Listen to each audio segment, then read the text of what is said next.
Buenas, pessoal, mais um vídeo do 420 geossegundos. Hoje eu pretendo ir direto ao ponto. Eu analisei várias informações e tem muita coisa acontecendo no cenário, mas eu acho que o fato, a notícia mais importante que mais ocupa, eu acho que é a resposta que o Estado americano deu ao STF em relação à plataforma Rumble.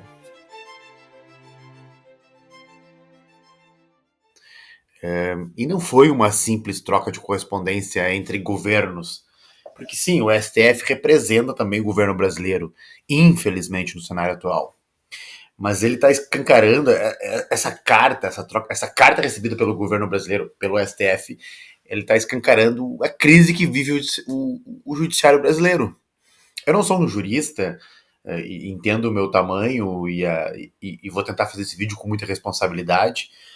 E para contextualizar vocês, o Departamento dos Estados Unidos enviou uma carta de resposta ao ministro, nominalmente, Alexandre de Moraes, do Supremo Tribunal Federal Brasileiro. Essa carta ela pode ser descrita, sem exagero nenhum, como uma aparente aula de direito constitucional, direito internacional e principalmente respeito à soberania nacional.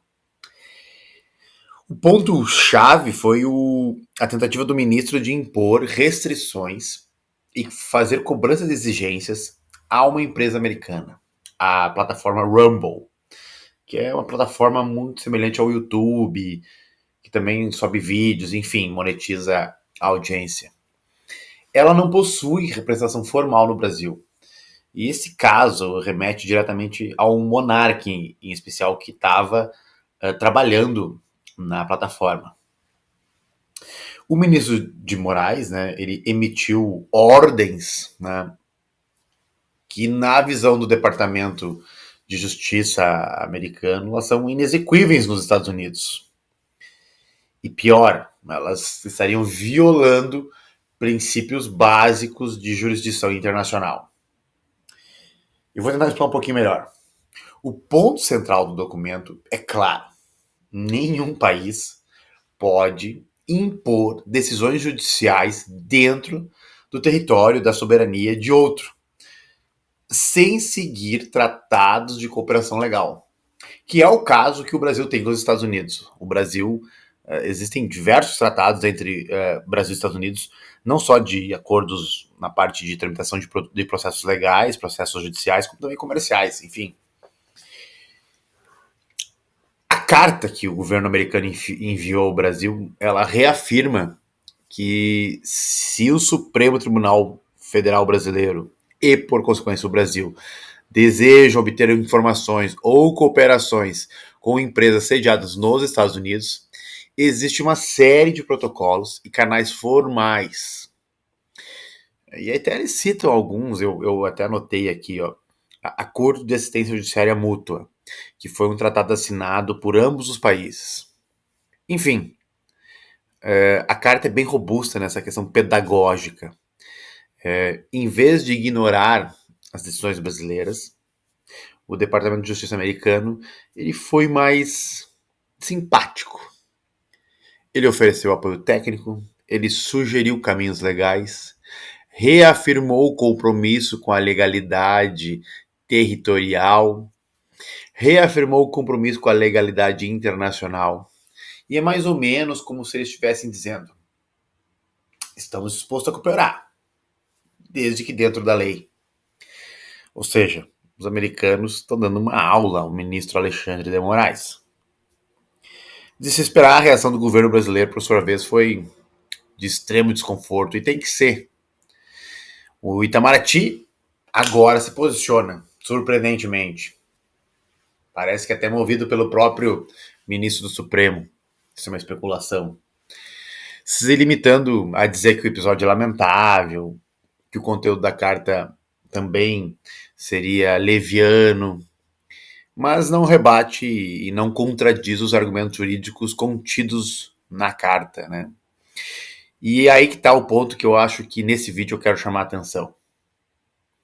Quando uma democracia madura, robusta, já bem estabelecida como é a norte-americana, envia uma carta, que é um recado desse porte, o mínimo que se deve esperar é uma resposta à altura. E não um silêncio, que, diga-se de passagem, está constrangedor. Essa notícia não aparece em quase nenhum lugar, é inacreditável, a nossa imprensa é calada. Enfim, eu acho que o que está em jogo aqui não é apenas um conflito entre tribunais, pareceres, cartas, decisões. É o risco real do Brasil estar cada vez mais próximo de se tornar uma exceção no cenário internacional e ser tratado como um país que não respeita as liberdades de expressões, as liberdades individuais.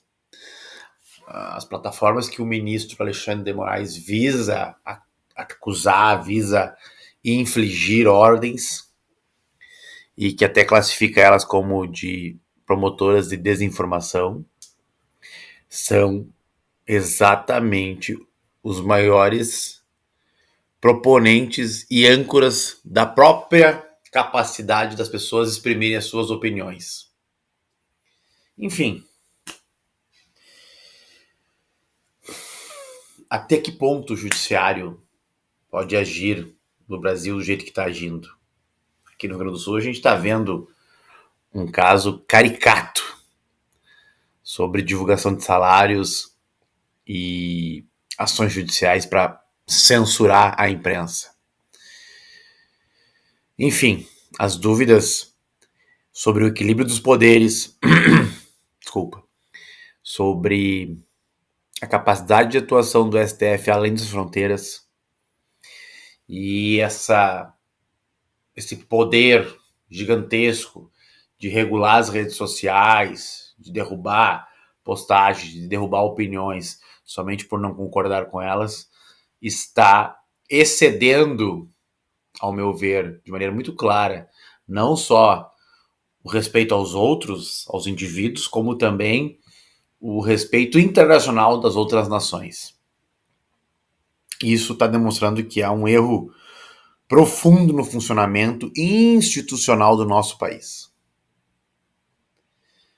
Que essa carta sirva de alerta. Não só ao Alexandre de Moraes, mas também ao governo brasileiro, ao sistema judiciário brasileiro, ao próprio STF brasileiro, e que não fique só como um lembrete que o Estado de Direito não pode ser dobrado, conforme os sabores e ventos políticos que acometem o nosso país e que mudam, sempre mudam. É isso aí, valeu, pessoal. Eu quero ouvir a opinião de vocês. Acho que essa carta vai ter algum tipo de relevância no cenário, ou o Alexandre de Moraes vai ignorar ela completamente? De qualquer maneira, curte, compartilha o vídeo, comenta aí se tu achou interessante. Muito obrigado